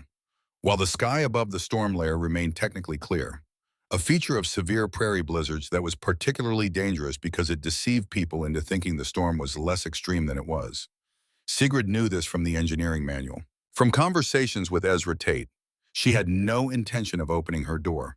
The rope tied to the door frame was for emergencies only, and this was not an emergency. This was a situation she had prepared for and was managing. What she had not prepared for was the sound she heard at approximately 2 in the afternoon. It was distant, attenuated by the earth walls and the wind noise, and she could not have said with certainty what it was.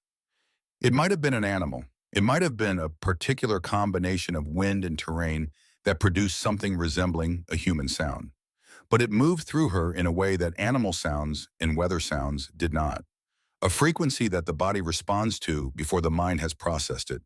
And she sat very still at her table with her pen in her hand and listened. Torsten heard it too. She could see it in his face, in the way his writing stopped, in the way his eyes moved to the door and stayed there.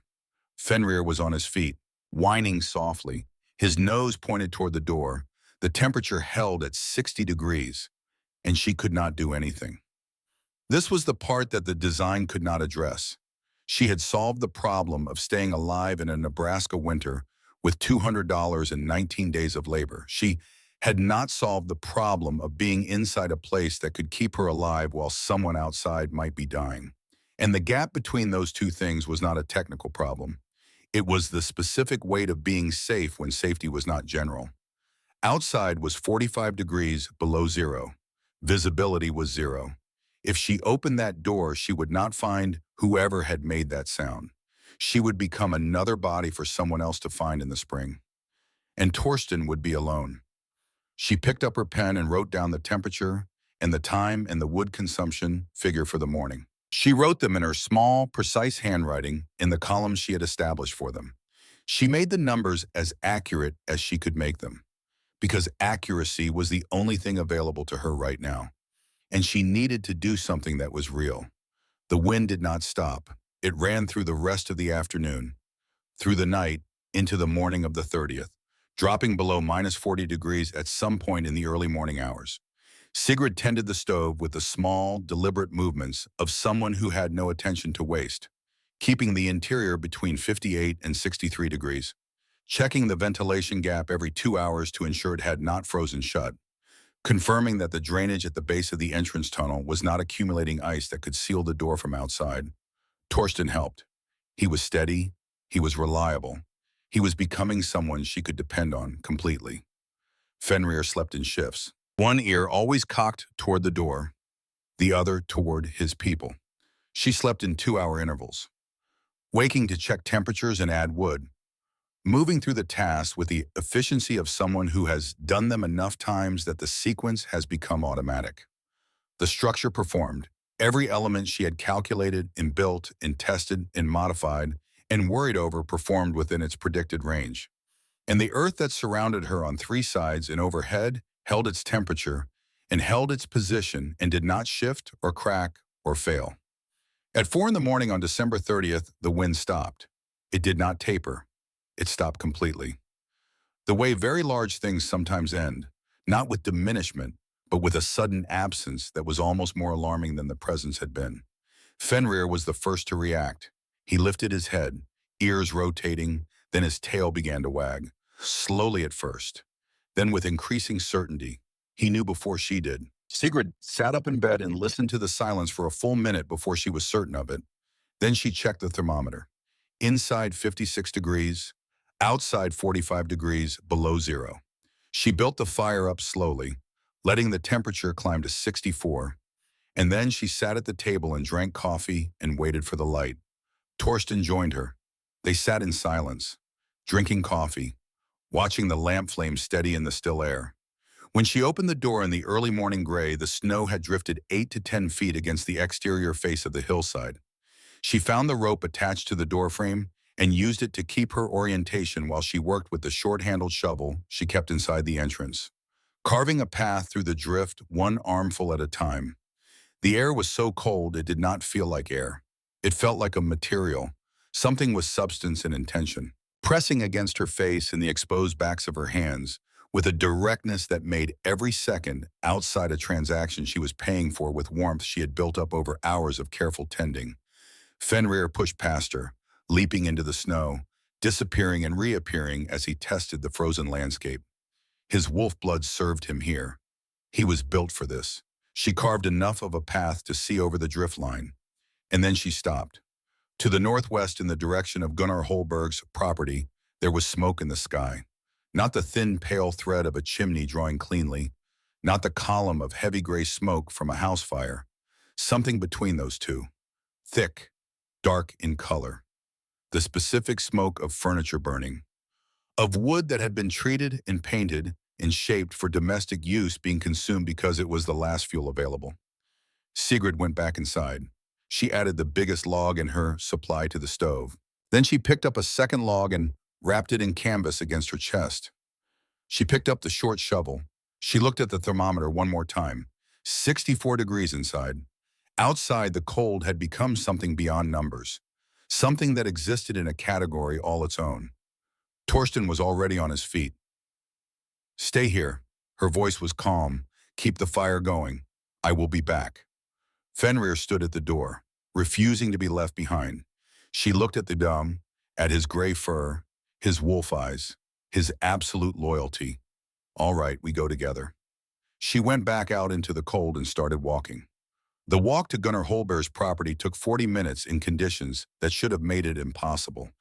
The snow had drifted in the specific way of blizzard aftermath, not evenly, but in ridges and valleys that bore no relationship to the terrain beneath them, so that a flat stretch of ground had become a landscape of its own. The drifts rising to her chest in some places, falling away to knee-deep in others.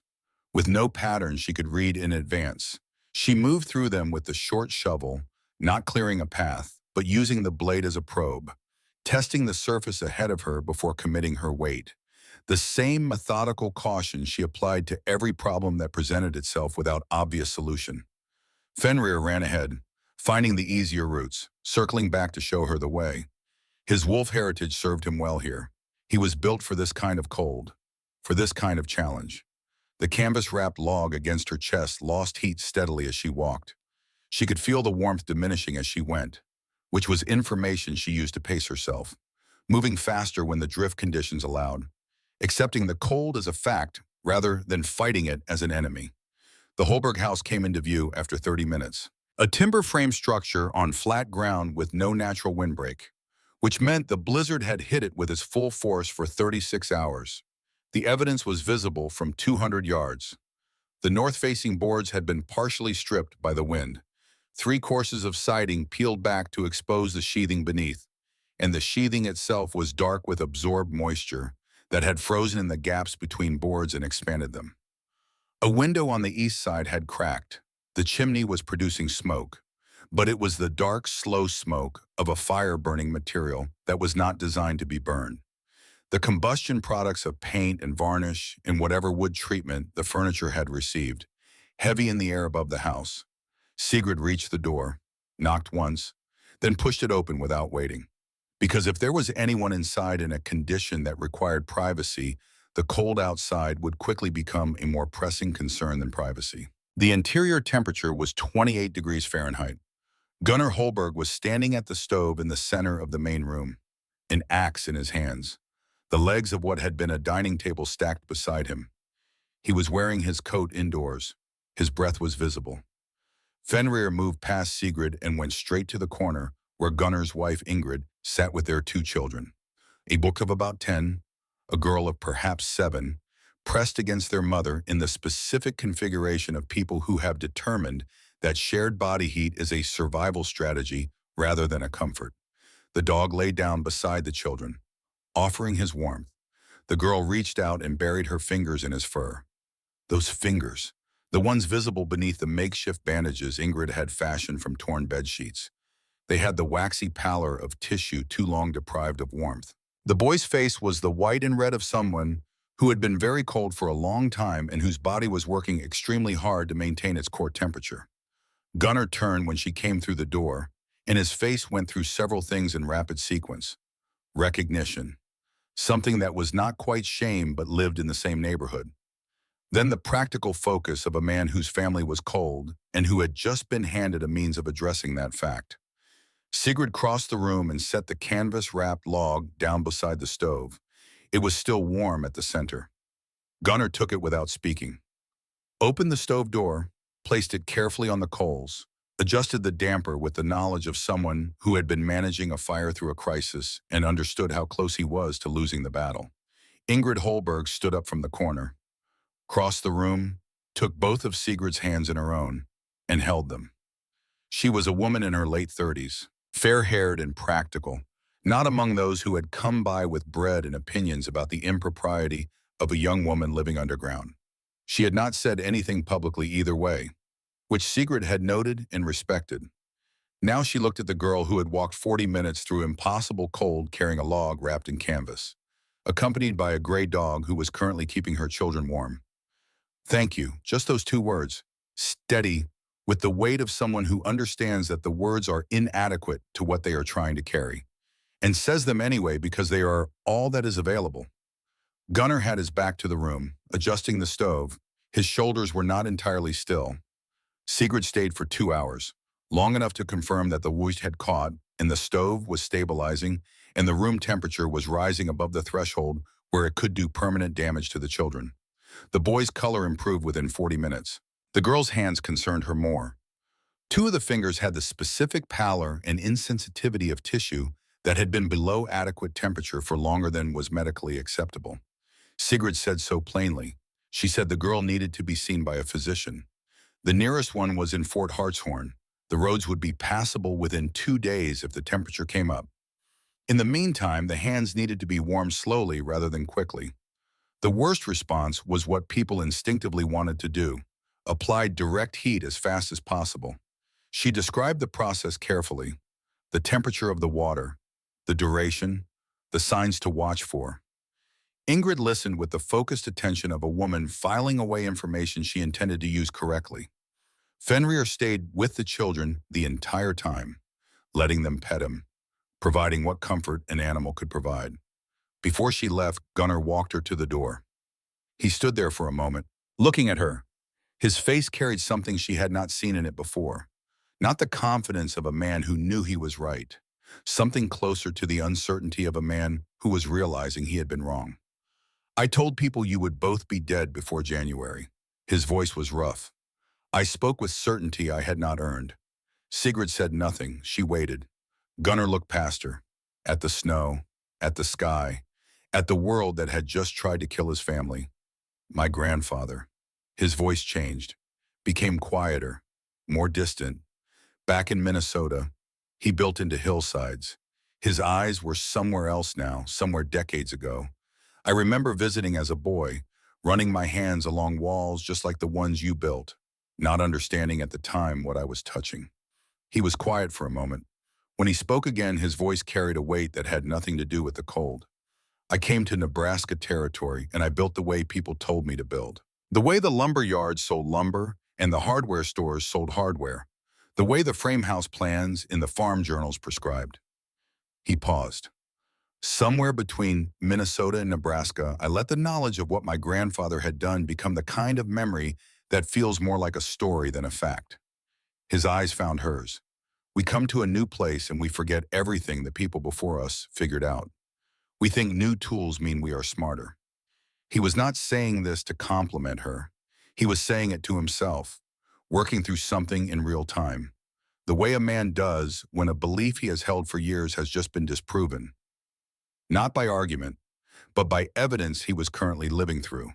But you remembered. Sigrid nodded once. I remembered. Gunnar was quiet for a long moment. Then he stepped back. Thank you. For coming. For the wood. For showing my children that help comes even to people who did not deserve it. She left. Fenrir followed. And as she walked away through the snow, she did not look back. But she knew something had changed. In Gunnar. In the way the community would see her, in everything. From Gunnar's property, she went east to Heinrich Brenner's stone house. The beautiful stone house. The finest structure within 20 miles. It was standing without visible structural damage, because the stone walls had resisted the wind the way they were designed to, and it was cold inside for precisely the same reason. Stone conducted heat. Every degree of interior warmth ended up on the exterior surface, radiating out into the frozen air. The interior temperature when she arrived was 26 degrees. Heinrich's youngest daughter, a 7-year-old named Marta, had frostbitten toes from sleeping in a room that had not reached above that temperature since the first night of the blizzard. Heinrich opened the door and stood aside to let her in. With the expression of a man who has been a professional and is currently standing in the ruins of the argument his professionalism had made. He said nothing that required a response. Sigrid went to the child and assessed the toes with the practical seriousness of someone who had been reading everything she could find for 2 years, and who had, in the farm journal collection at the Trading Post, read a section on cold weather injury and its treatment. She gave the same careful instructions she had given Ingrid, adjusted for the difference in the injury, and told Heinrich that the physician visit was not optional. Heinrich said something then, in the voice of a craftsman acknowledging another craftsman's work, without ornamentation, as a statement of assessed fact. The Lindqvist girl's design was correct. His voice was flat. My design was beautiful, but it was not enough. Sigrid nodded once and moved on. She moved through 3 more homesteads over the course of that morning. Fenrir stayed with her, a gray shadow in the white landscape, finding paths through the snow that she could follow. At the 4th homestead, a claim shack at the eastern edge of the settlement area, she found what Ezra Tate had predicted. The couple who had claimed it married the previous spring had apparently become disoriented in the whiteout conditions of the blizzard's second day, and had not made it back. They were found 47 feet from their door. 47 feet, which was to say they had known where they were going and had not been able to get there. The distance between knowing and arriving had been 47 feet, and the cost had been everything. Sigrid stood in the snow and looked at the place where they had been found, already covered by new drifts, already disappearing into the white silence of the aftermath. Fenrir pressed against her leg, whining softly. She did not cry, but she stood there for a long moment, understanding something about the margin she had been working within that she had not fully understood before. The infant death she heard about from Prudence Mercer, a woman she met on the road between claims. Prudence's face carried the specific expression of someone who has absorbed a piece of information they will spend the rest of their life rearranging around. 11 months old. Her voice was quiet. The Thornton family, the claim shack, had been drafty from the first day of settlement. She stopped, swallowed, continued. They managed through autumn with a stove that ran at capacity and the collective warmth of 3 adults in a small space. And in the blizzard, that calculation simply failed. She looked at Sigrid.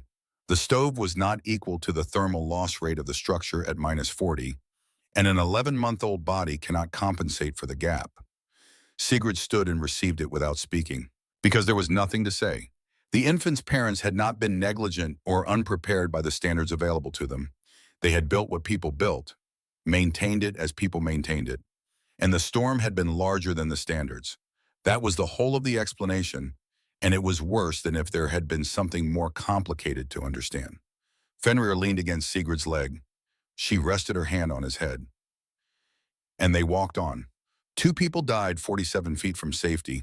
An 11-month-old baby died because a building method failed. Meanwhile, inside a hole in the ground that everyone had mocked, two teenagers and a dog had been warm and safe. What does that tell you about the difference between what people know and what people are willing to learn? The spring of 1877 brought 17 families who wanted to build what she had built. The consultations began in April when the ground thawed sufficiently to assess drainage and hillside orientation. And they continued through June. She charged $5 per consultation, which was not a small amount, but was not a large amount relative to the cost of getting the construction wrong. And every family who asked about the fee paid it without serious negotiation, because the winter had demonstrated in concrete terms what getting it wrong cost. Niels Peterson was among the first to ask for guidance that spring. Not for himself, but for his father, who had finally admitted that the frame house he had built 15 years earlier was slowly killing his family one winter at a time. Sigrid remembered Niels's questions during those 19 days of construction, the way he had stopped mocking and started learning. The chairs he had built for her without being asked. She did not charge him the $5.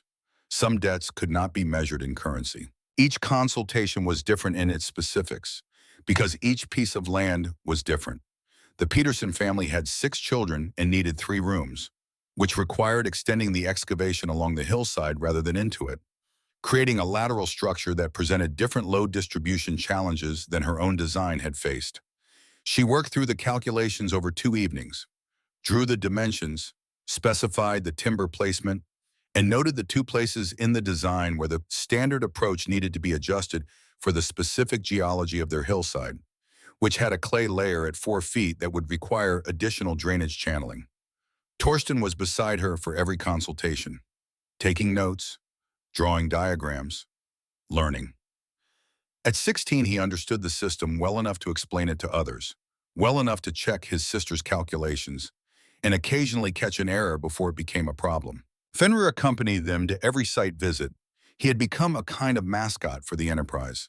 People expected to see the gray dog, and they were not disappointed. The article ran in the Nebraska Free Press on January 20th, 1877. Edmund Holloway had come back on the 3rd of January with his notebook and something additional in his manner, a purposefulness that was different from the observational energy of his previous visits. He had spent the days since the storm moving through the settlement area systematically, with instruments, with a specific objective, producing numbers that could be compared. He had measured interior temperatures at 7 different structures at the same time of day on each of the post-storm mornings.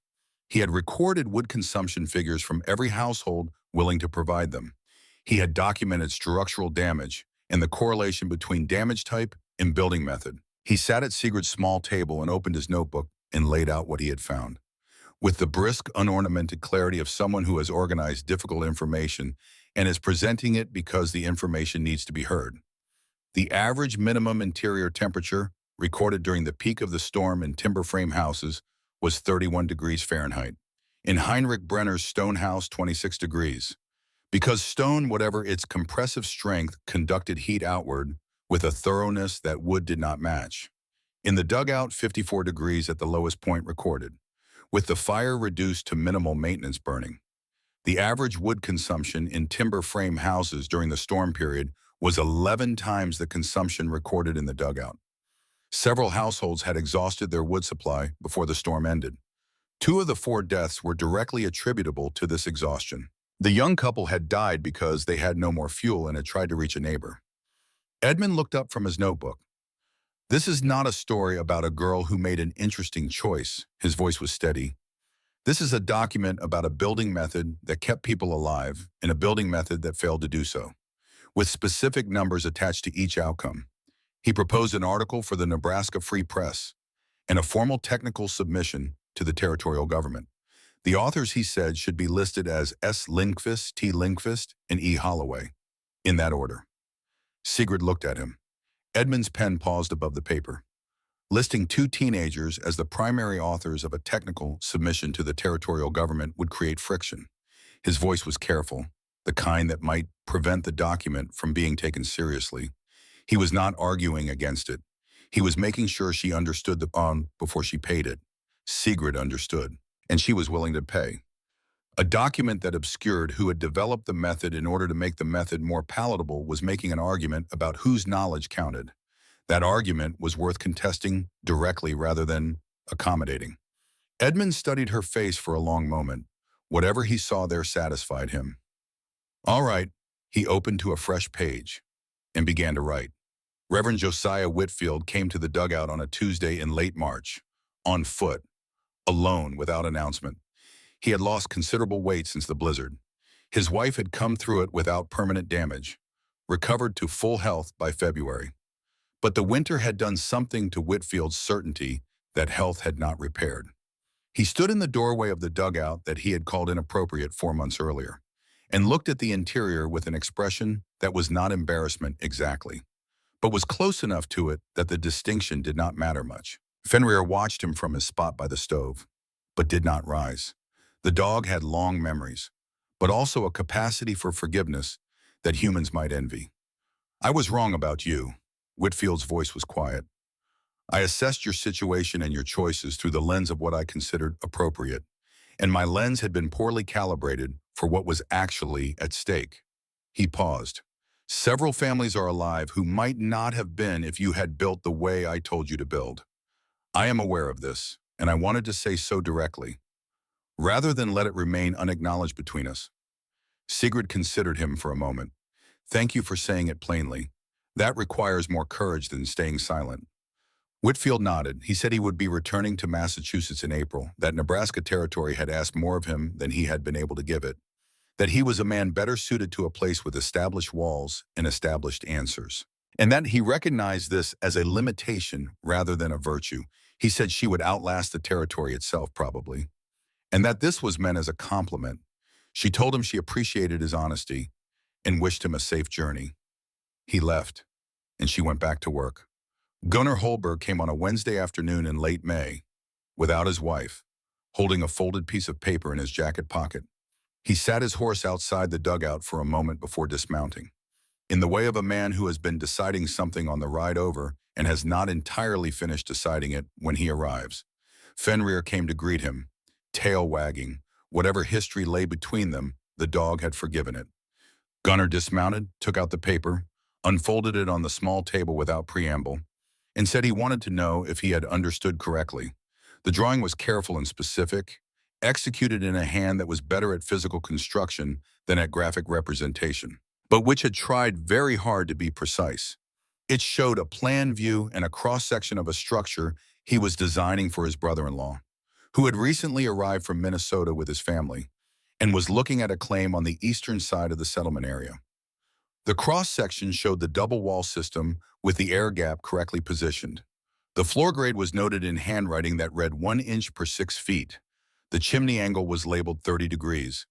He had gotten 80% of it right from observation and memory, without asking anyone for assistance, without referencing any document. Sigrid pointed to the first error, the drainage channeling at the base of the exterior wall, which he had positioned against the wall face rather than set back from it, in a way that would allow moisture to wick up into the base course of sod. She pointed to the second error, the chimney clay lining specification, which he had noted correctly in principle, but had specified at a thickness that would crack under the thermal cycling of the first winter. She explained both corrections. Gunnar listened, noted the adjustments in his own handwriting at the margins of the drawing, folded it, put it back in his pocket. He looked at the table for a moment. Then he spoke. I told people you would both be dead before January. It was a statement of record, not an apology, acknowledging a fact that existed between them and needed to be named, even if it could not be altered. I was wrong about what you were doing. I should not have been wrong about it. Sigrid said he could not have known for certain until the design was tested against real conditions. He shook his head slowly. That is true. but I spoke with certainty I had not earned. And there is a difference between being wrong because the evidence was ambiguous and being wrong because you were not willing to take the evidence seriously. He paused. The distinction matters to me. Sigrid said she understood the distinction and accepted the acknowledgement. He nodded once, stood up, walked to the door. He stopped there and said one more thing. I do not know why people set aside the things that work in favor of the things that are new. His voice was quiet. I was doing it myself without realizing it until the evidence in front of me became impossible to arrange around. He rode away. Fenrir watched him go, then returned to his spot by the stove. 2 weeks later, a sack of potatoes from the previous fall's harvest appeared outside the door with no note attached, and Sigrid understood what it was.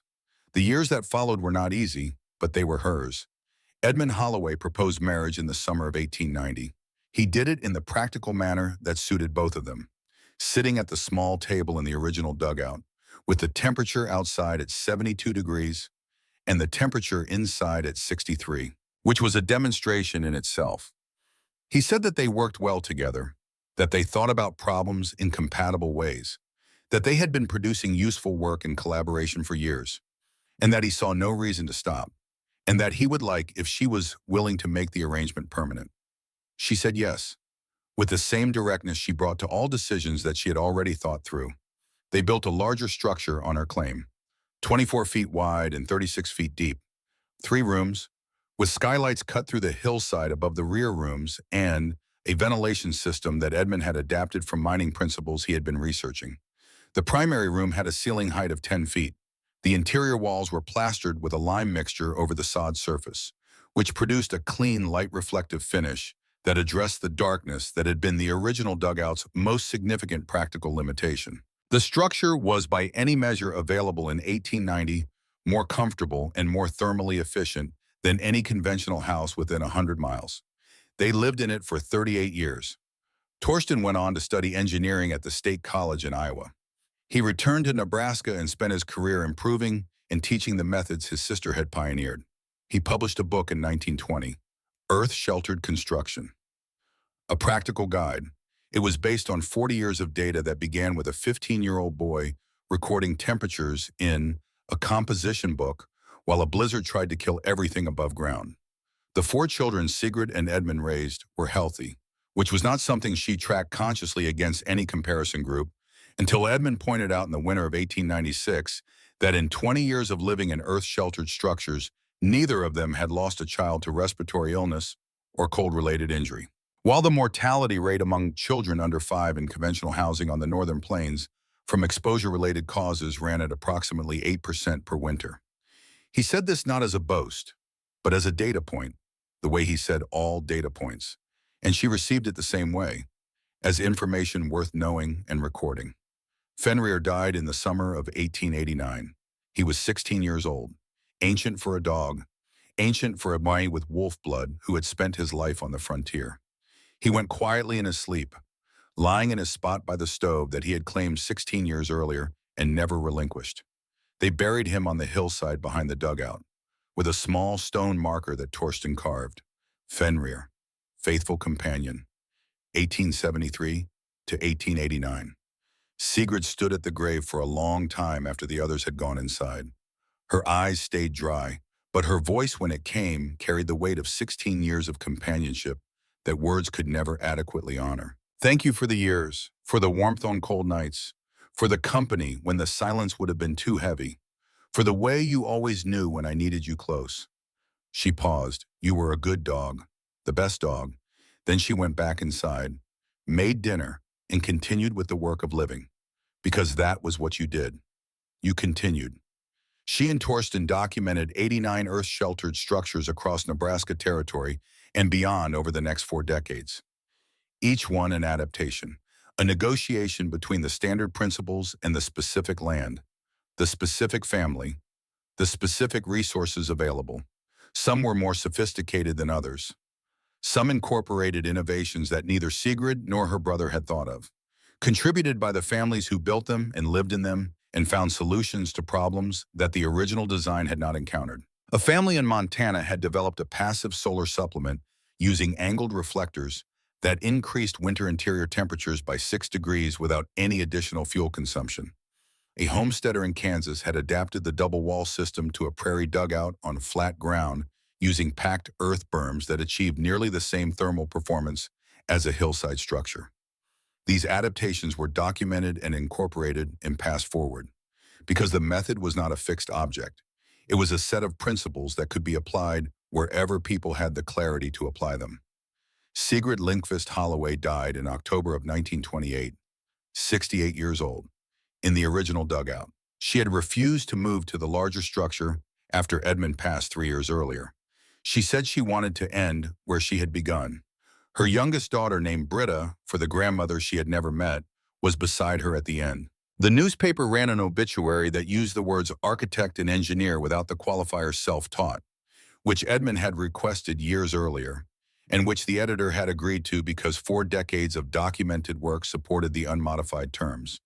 The obituary noted the original dugout, the winter of 1876 to 1877, the technical submission to the territorial government, the 89 documented structures, the engineering publication, and the estimated number of lives that the method had preserved through the direct consultation work.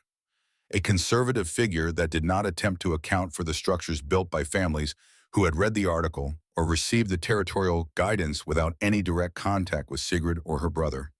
The original dugout was occupied at the time of her death by her granddaughter, also named Britta, who had been born in the 3-room structure in 1903 and who had chosen when she established her own household to restore and live in the original rather than build something more conventional. In December of 1928, with the outside temperature at -8 degrees Fahrenheit, the interior temperature of the original dugout measured 53 degrees without any fire burning. The thermal mass that Sigrid had built into that hillside in 19 days in November of 1876 was still functioning within 2 degrees of its design parameters. 52 years later, the Earth did not lose its memory of what had been asked of it. The structure finally collapsed in the early 1940s, the sod succumbing at last to the accumulated moisture of 6 decades of seasonal cycling. But the foundation excavation remained visible in the hillside, the precise dimensions of the original cut still readable in the earth. And a historical marker was placed on the site in 1952 that described it as the location where thermal mass construction principles were systematically applied and documented for the first time in North American prairie settlement. Engineers who studied the original design in the decades that followed were struck consistently by the completeness of the reasoning behind each choice. There were no elements of the design that existed for reasons that could not be justified on performance grounds.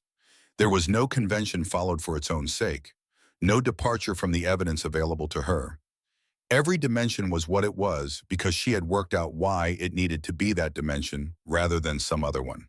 And every decision traced back to direct observation of how materials and air and earth and heat actually behaved, rather than how received wisdom said they should behave. Sigrid Lindqvist had understood something that most people around her had forgotten. That of the knowledge of how to work with the land existed already, in the practices of the people who had lived there before the treaties, in the memories of families who had carried it from Europe and set it aside when they arrived, deciding that new meant better without checking whether the old had been working for reasons worth keeping. She had combined those sources without hierarchy, taking what was useful from each, because the standard she was applying was not about tradition or authority. It was about physical reality, and the physical world does not organize its principles by their origin. What she had built was an argument made in earth and timber and calculated angles and measured temperatures. An argument that genuine knowledge does not require institutional permission to be valid. That observation is a form of rigor when conducted with sufficient care. And that the most important question a person can ask about any received way of doing things is not whether it is traditional or modern or endorsed by the right people, but simply whether it works. And if it does not, what would work instead? She had asked that question at 17, with $250 and a hillside and a brother who believed in her and a dog who never left her side. The answer held at 53 degrees for 52 years. The earth has a memory longer than men. Her mother had told her that on a spring day in Minnesota, standing at the edge of a south-facing garden, looking at the soil that was already warming while the north-facing beds remained frozen. The earth has a memory longer than men, and sometimes the young remember what the old have forgotten. You do not need permission to be right. You do not need credentials to understand the truth. You only need to pay attention to what actually works, and the courage to trust what you see over what you are told.